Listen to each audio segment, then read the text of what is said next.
আসছে আবার, শুরু দৌড়ানি সবার, আসবে অনেক বিশাল গরু, সময় এখন হাটে যাওয়ার। কুরবানি ভাই কুরবানি, ঈদ কুরবানি, কুরবানি ভাই কুরবানি, ঈদ কুরবানি, কুরবানির ঈদ আসছে আবার, শুরু দৌড়ানি সবার, আসবে অনেক বিশাল গরু, সময় এখন হাটে যাওয়ার। যাবো আমি গাবতলী, গরু দেখবো খালি, ব্যাপারীর ডিমান্ড শুনে মারবো আমি হাততালি। কেউ গরু কিনলে ভাই দৌড়ে সামনে যাই, আগে গিয়ে জিগাই এইটা কত নিচ্ছে ভাই।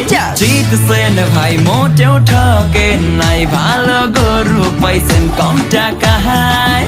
ওহো ব্যাপারী বুঝতে পারে নাই, হয়তো প্রথমবার আসছে ঢাকায়। ও কুরবানি আইছে কুরবানি, যাবো কিনতে গরু গাবতলীতে।